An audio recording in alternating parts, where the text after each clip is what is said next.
काय लैला मजनू?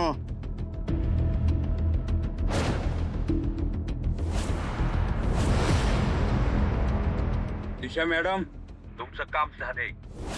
त्या आदित्य किर्लोस्कर इथेच आहे. गुड. आता त्या नकली हिरोला लवकरात लवकर किर्लोस्करांच्या अंगणात आणून सोडा. आणि गाडीची ती दुसरी मुलगी आहे ना, तिला तिथेच रस्त्यावर कुठेतरी फेकून द्या. आणि एक लक्षात ठेवा, काहीही झालं तरी ते दोघं तुमच्या हातातून सुटता कामा नये. हो, चालतंय की. आता चिंताच करू नका. मी जसं सांगितलंय तसंच होईल. हे माझे आत्ता पट्ट्यात आहेत, त्यामुळे मी त्यांना सोडत नाही आत्ता. दिशा मॅडम, लक्षात ठेवा.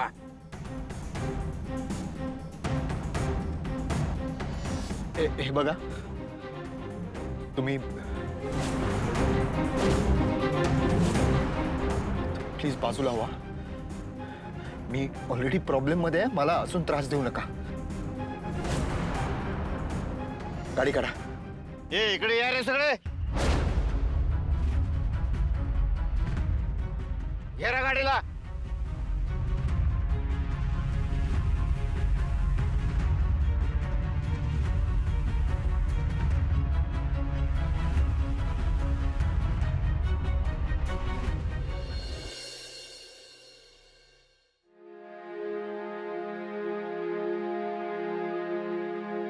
सावित्री थांब.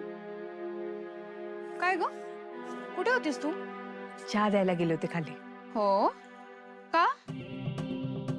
या घरात तू एकटीच सर्वंट आहेस का? बाकीचे कुठे गेले? आणि हा, तुझी ती लाडकी कामचुकार कुठे गेली? पारू आली नाही म्हणजे घरी असेल बहुधा. घरी? हो हो. नाही, इतर वेळी तर या किर्लोस्कर मेन्शन मध्ये हक्क गाजवत बागडत असते ग सगळीकडे. आज कशी नाही आली? घरी काहीतरी काम असेल ना तिचं. हो, काम असेल. निघ, मी बघते काय करायचं ते.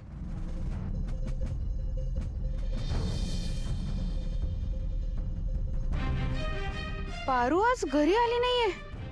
मला पटत नाहीये. मी एक काम करते, तिच्याच घरी जाते आणि ती नेमका काय कामचुकारपणा करते मी जाऊन बघते.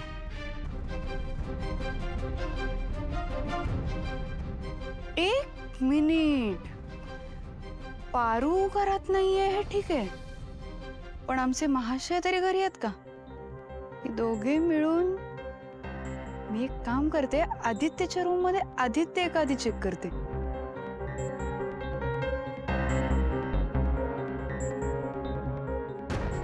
आदित्य,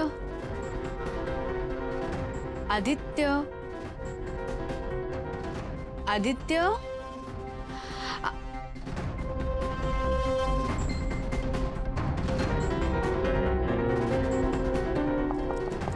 आदित्य, आदित्य, आदित्य, आदित्य. म्हणजे आदित्य सुद्धा घरात नाहीये आणि ती पारू पण नाहीये.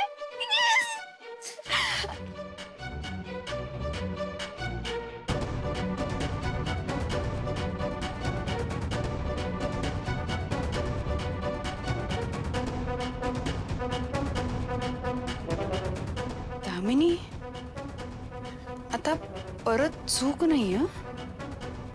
जरा नीट विचार कर.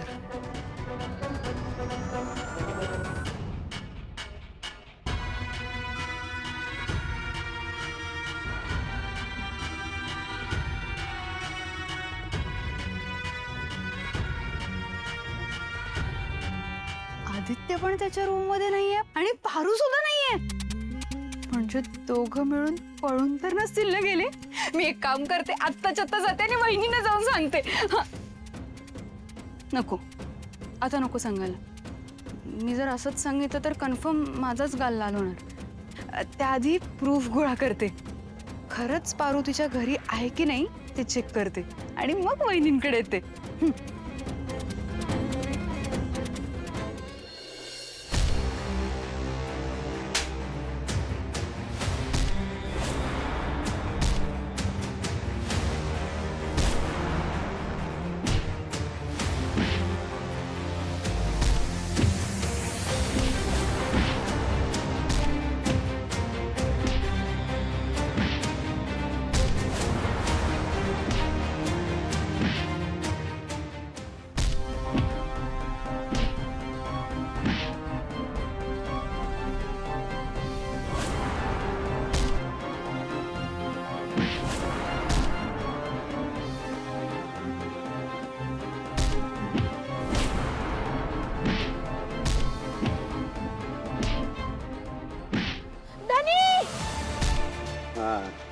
धर माझे सोने.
तुम्ही ठीक आहात ना दोघं?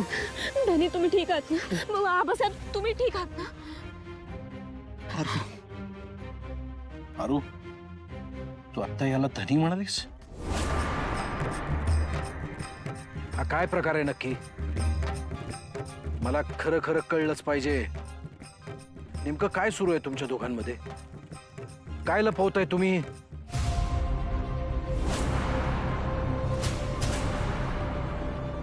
पारू, मी मगाशी ऐकलंय तू आदित्यला धनी म्हणालीस. नक्की काय चाललंय? काय प्रकार आहे हा? मला सगळं कळायला हवं. हे जे काही चालू आहे ना ते नक्की मैत्रीच्या फार पुढे गेलंय. तुमचं एकमेकांवर प्रेम आहे का? आणि आता तुम्ही दोघं कुठे चालला होतात? मामा, मी सांगतो तुम्हाला. मामा, आमचं दोघांचं एकमेकांवर खूप प्रेम आहे. मी तिला बेशुद्ध करून पळून घेऊन चाललो होतो. एक मिनिट आदित्य सर, तुम्ही मला स्वयंपाकघरात आईस्क्रीम खायला घातलं त्यानंतरचं मला काहीच आठवत नाहीये. म्हणजे तुम्ही मुद्दाम मला आईस्क्रीम खायला घातलं? असं का केलं तुम्ही आदित्य सर? आणि मला पळवून नेऊन कुठं जाणार होता तुम्ही? मी काय करायला हवं होतं पारू? मी तुला किती वेळा सांगायचा प्रयत्न केला पण तुला ऐकायचंच नव्हतं. आई तिकडे माझा साजरी सोबत लग्न लावायला तयार होती आणि मला ते लग्न नाही करायचं यार. मला तुला पळून नेण्याशिवाय दुसरा कुठलाच पर्याय शिल्लक नव्हता. असं का करताय तुम्ही आदित्य सर? तुम्ही माझ्या निर्णयाच्या विरोधात जाऊ नाही शकत. मी तुम्हाला आधीच सांगितलं होतं की मी देवी यांना कधीच फसवू शकत नाही.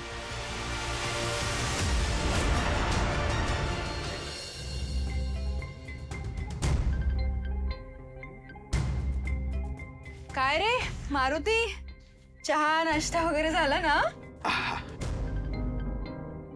हा, घरातून काय सुंदर वास येतोय तुझ्या. काय बनवलंय? काहीतरी छान बनवलेली दिसतंय. पारूनी बनवलं का? कुठे आहे ती? नाही, ती घरामध्ये नाहीये. ती बंगल्यामध्येच असेल, काम करायला गेली ना. हो का? अच्छा अच्छा. नाही, त्याचं काय झालं, मी इथेच वॉक करत होते आणि मला ना माझ्या आवडीचे 2-3 पदार्थ बनवून घ्यायचेत. म्हटलं पारूला इथेच येऊन गाठू आणि सांगू. पण ठीक आहे. नेमकं काय झालं, मी गडबडीत आमच्याच किचन मध्ये जायची विसरले. पटकन जाते आणि तिला सांगते, है ना? थांबा, मी पाणी घेऊन येतो. हा. हा.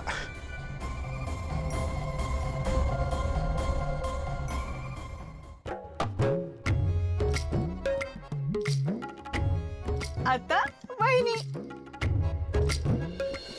वहिनी, वहिनी, वहिनी, दादासाहेब, वहिनी, वहिनी लवकर या. दामिनी, काय झालं? का ओरडतीयेस? वहिनी, तुम्हाला समजलं नाही का काय झालंय? प्रत्येक वेळेला काहीतरी सांगायचं असलं की एवढी एक्साइटमेंट कशासाठी असते? कारण माझ्याकडे बातमीच तशी असते. आता पण तुम्हाला मी जी बातमी सांगणार आहे ना ते ऐकून तुमच्या पायाखालची जमीनच सरकणार आहे. बरं, जे काही सांगणार आहेस पटकन सांग. तर बातमी अशी आहे, या घरचा म्हणजे तुमचा लाडका चिरंजीव आदित्य किर्लोस्कर आणि तुमची ती लाडकी फडतूस मोलकरीण पारू दोघे गायब झालेत. मला तर वाटतं पळून गेलेत ते. वहिनी मी खरं बोलतेय, मी खोटं का बोलेन है ना. आणि या वेळेला तर सगळी शहानिशा करून बोलतेय. मला काय माझा गाल लाल करायची हाऊस नाही आली. मी खरं सांगते तुम्हाला. आणि मी एवढं शुअरली का सांगते तुम्हाला, कारण मी ना त्या दोघांना इथून जाताना बघितलं. म्हणजे पारूला काही चालता येत नव्हतं. ती अशी पडली होती आदित्यच्या हृदयावर. आणि आदित्यने तिला असं घट्ट उठाळून धरलं होतं खूप प्रेमाने. म्हणजे मी त्यांना थांबवायचा प्रयत्न करणार होते, पण तुम्ही मला शॉपिंगला बोलवलं ना, मग तुमचा काही मूडच नव्हता. मग म्हटलं जाऊ देत, काय करणार, तुम्हाला तर शॉपिंग करायची इच्छा नाहीये, नाहीतर मीच त्यांना थांबवलं असतं. पण आता काय करणार, गेले पळून.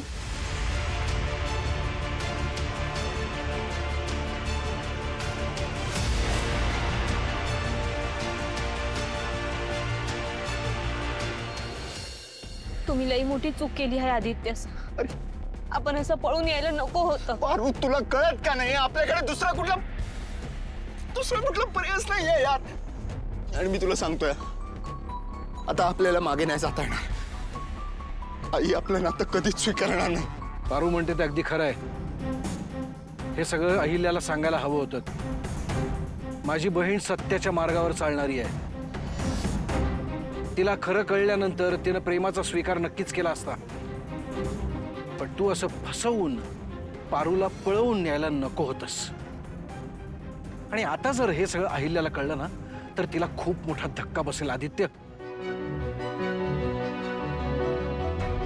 पण अजूनही वेळ गेलेली नाहीये. आत्ताच्या आत्ता तिला सगळं सांगा. खरं खरं काय घडलंय ते सांगा. यातच तुमचं हित आहे. मामा, मी तिला सांगायचा प्रयत्न नाही केलाय का? खूपदा सांगितलं, पण मामा तिच्या होणाऱ्या सुनेकरून तिला खूप अपेक्षा आहेत. आणि ती पारूला कधी ऍक्सेप्ट नाही करणार मामा. पारूला सून म्हणून कधीच नाही ऍक्सेप्ट करणार. हे तू नको ठरवूस आदित्य. अरे आधी तुम्ही दोघांनी खरं खरं काय घडलंय ते सांगा तर खरं. आधी ती ओरडेल, चिडेल, रागावेल तुमच्यावरती, पण तिला खरं कारण कळल्यानंतर तुमच्या प्रेमाचा स्वीकार करेल ती. पारू माझ्या लेकीसारखीच आहे. खरं तर हिच्यासारखी मुलगी तुला शोधूनही सापडणार नाही. तुम्ही आत्ताच्या आत्ता अहिल्याला खरं काय ते सांगून टाका. मी सांगतोय ना, माझी या लग्नाला परवानगी आहे. तुम्ही फक्त आत्ता खरं खरं अहिल्याला सांगा. पुढचं मी बघून घेईन.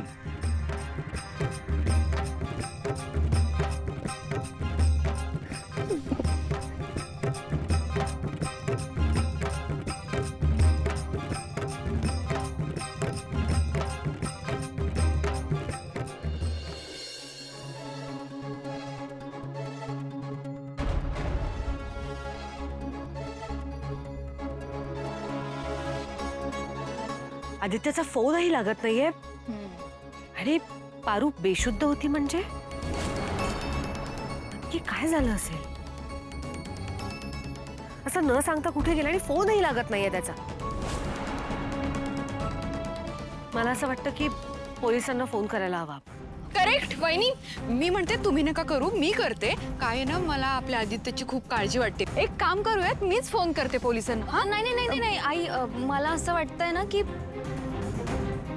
आपण थोडं थांबूया. येतील ना आदित्य दादा, ते सुखरूपच असतील. आता आपण पोलिसांना फोन नको लावूयात. प्रिया, आधीच संकट आदित्यची पाठ सोडत नाहीये, त्यात मी ही रिस्क नाही घेऊ शकत. मीच करते. करेक्ट.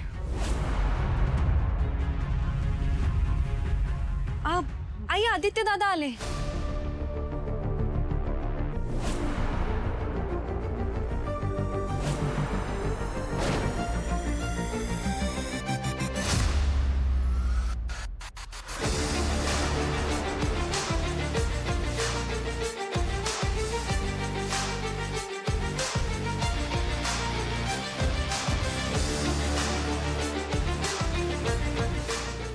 आदित्य, आदित्य, अरे कुठे होतास तू? आणि तुला काही झालं नाहीये ना? बरा आहेस ना तू? आणि असं न सांगता कुठे गेला होतास? तुझा फोनही लागत नव्हता. काय अरे? वहिनी ऐका ना, आदित्यला विचारा ना, ती मोलकरीण पारू कुठे आहे? त्याच्यासोबतच होती ती, है ना? आदित्य, पारू तुझ्याच सोबत होती का?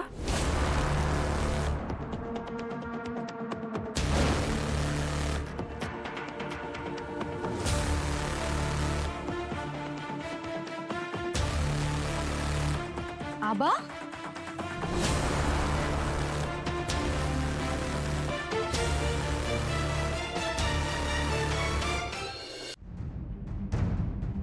दादा, तू परत आलायस? अगं काय करू, या वेड्या मुलीच्या हट्टापायी मला परत यावं लागलं. काय केलं आता पारूनी? अगं हट्ट करत माझ्या मागे मागे आली. म्हणाली नाही, तुम्ही अजून 2 दिवस तरी राहा. आणि या वेड्या मुलीचा हट्ट मला मोडता नाही आला. बरं झालं पारू, तू हा वेडेपणा केलास. माझ्या भावाला परत घेऊन आली. आता साखरपुडा होईपर्यंत मी तुला कुठेही जाऊ देणार नाहीये. हो,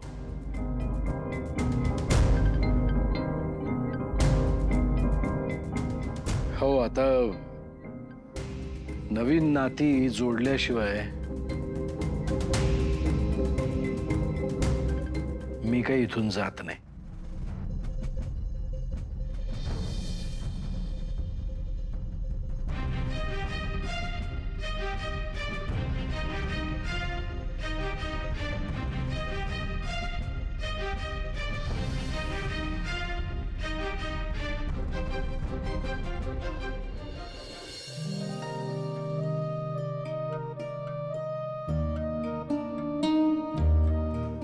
अहिल्या, अरे दादा, ये ना. बरं झालं तू आलास. ते मला साखरपुड्याबद्दल जरा डिस्कस करायचं होतं तुझ्याशी. पण त्याआधी मला तुझ्याशी खूप महत्त्वाचं बोलायचं आहे. बोल ना, बस ना आधी. नाही, मला माहिती आहे तू सगळ्यांना नेहमीच खूप समजून घेतेस. पण आता वेळ आली आहे की तू तुझ्या मुलालाही समजून घ्यावंस. मुलाला म्हणजे आदित्यला? हो, आता वेळ आली की तू आदित्यलाही समजून घ्यायला हवंस. पण तुला आठवतं, आदित्यने या लग्नाला नकार दिला होता. अरे हो, पण त्यानंतर तो लग्नासाठी तयारही झाला. ते तर 2 दिवसावर साखरपुडा आलाय. आता काय प्रॉब्लेम झालाय? तू माझं बोलणं शांतपणे ऐकून घे. दादा, जे काही असेल ते तू मला स्पष्टपणे सांगू शकतोस. आपण आदित्य आणि साजिरीचा साखरपुडा थांबवूयात. काय?